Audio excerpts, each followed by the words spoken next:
Hi, I'm Fran and this is Frannook in the Pages. Today's video is going to be the first video in a series that I want to have here on my channel where I recommend you 3 books to read when. And today's video in particular is going to be about 3 books to read when it's raining outside. So 3 books that I think would be perfect to read when it's raining, during the fall, during a particularly misty, cloudy day. You know, just one of those days where you want to stay at home and curl up with a book and read for the whole time. I have a mystery book, a paranormal book, and a graphic novel, non-fiction, fiction, humorous book.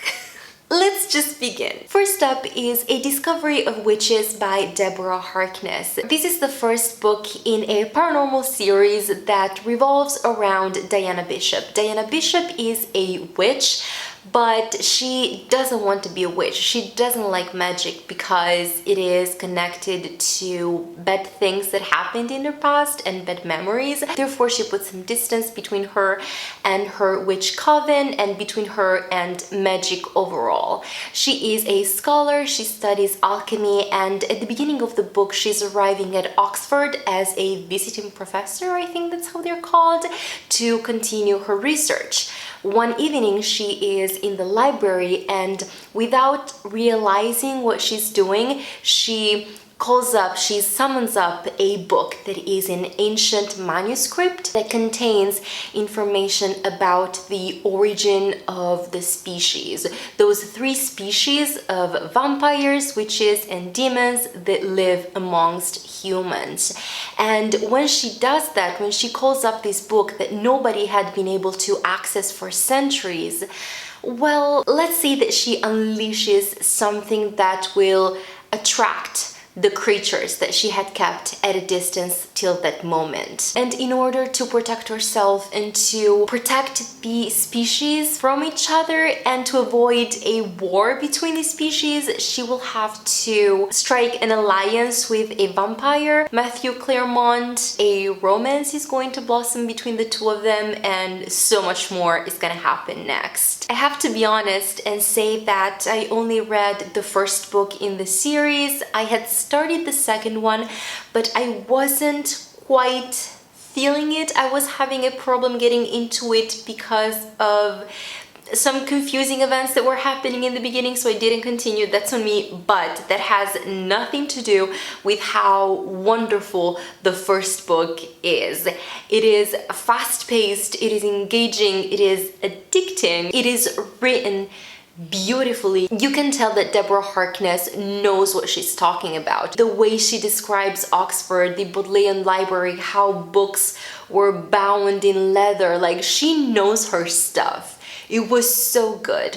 The romance was just, it swept me off my feet. And if you want, there's a TV show adaptation with Matthew Good and Teresa Palmer, and they were absolutely perfection. They truly brought those characters to life. They were incredible. Every single scene, every single gaze into each other's eyes, it was just pure perfection. Of course, I can only speak for the first season, not having read the second book in the series, but the first season was very faithful to the first book in the series, so I'm guessing that the same happened with the second season that they shot. I truly recommend both of them, and I think that paranormal books are perfect for the fall season, are perfect for when it's cloudy and misty and raining outside, and this one in particular because it is set in Oxford, in the UK, where it's misty and cloudy and it rains all the time, so it is just perfection. The second book that I want to recommend to you guys is The 7 Deaths or 7.5 Deaths of Evelyn Hardcastle by Stuart Turton. This is a mystery book with some magical realism elements, perhaps. It is set at the Blackheath Manor, and basically we have Aidan Bishop, the main protagonist, who has to investigate a murder. He has to find out who kills Evelyn Hardcastle before she dies. He relives the same day over and over again, and each day he wakes up in the body of a different guest to the party that was taking place at this manor, and he has to figure out who killed Evelyn Hardcastle, the daughter of the owners of this manor, before it's too late. There's a clock ticking and he doesn't have much time left. I know that some readers have had problems with this book. They didn't enjoy it, or they couldn't get into it and they DNF'd it. They didn't finish it.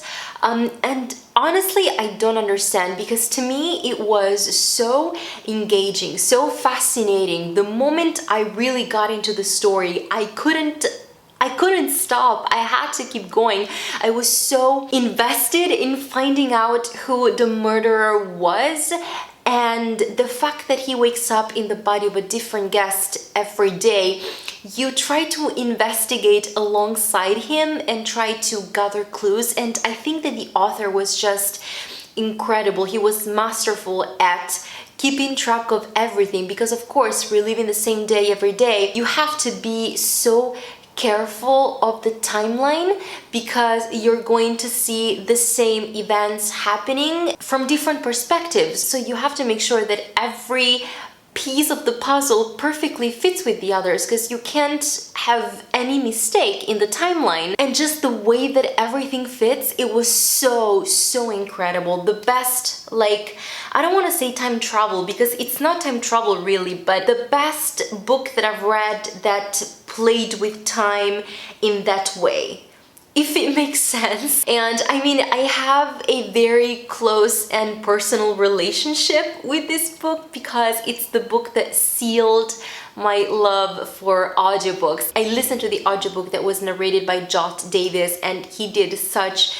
an incredible job at narrating this book. But that being said, please know that I'm not biased in saying that this mystery book was engaging and fast-paced, at least to me, and it kept me at the edge of my seat, and I had to keep going. I had to continue. I had to know what the next clue was and how it tied up in the bigger picture, and it was incredible, and I honestly truly recommend it from the bottom of my heart. Please, if you love mystery books, and even if you don't, but you like gathering clues and figuring out what's happening, and if you like this playing with time and timelines, and I just give it a try. Just do. You will love it, I promise. It was just incredible. It goes without saying that mystery books are for when it's raining and misty and cloudy and all of that. Like, we can all agree on that, right? 'Tis the season for books with murder. And the last book that I have to recommend to you guys is a bit of a weird one. It came out this year, and it is Your Guide to Not Getting Murdered in a Quaint English Village by Maureen Johnson. This book is a fictional guide of a quaint English village, where Maureen Johnson talks in a very humorous, funny way about the village and the manor that is close to the village, and the inhabitants of the village, the places, the church, you know, the bar, the pub of the village. And then when he goes to the manor, she talks about the guests and the owners, and everything in this village, in this English quaint village, wants to kill you. So there's no escape. If you're going, you're gonna get murdered. Let me just read to you a few examples so you kind of understand what is the vibe that this guide is going for. I mean, I would say be as ignorant as you can, go straight in, trust your gut, and you won't regret it, because this was just hilarious. I mean, it's the humor that I like, that it's speaking to my soul, okay? The churchyard. Behind the village church, literally the village body dump. It's full of headstones of various ages, some crooked and sinking into the earth, and some still covered in fresh stone-cutting dust. Someone's always going in at night to leave flowers or keys or letters or any combination of the three. It's busier than the train station. Technically, you're supposed to be dead before you end up here, but villagers aren't strict about this. Funerals. This was in the village events category. There are a lot of these. They may seem safe because the death has already happened, but there's often since we've already dug a hole, spirit about these events, locals have learned to economize. And also the whole guide is illustrated by J. Cooper. So for each space, each inhabitant, each room, there are drawings that are just hilarious. So for instance, this one for the kitchen, there is just a knife, and no, don't go in the kitchen, because if you go, it's on you. You're gonna get dead. And of course, one of the reasons why I'm recommending this book in this video is because, well, you can't think of a quaint English village without thinking of how it would rain or how cloudy and misty it would be. So it's just the perfect vibe that would go with that village.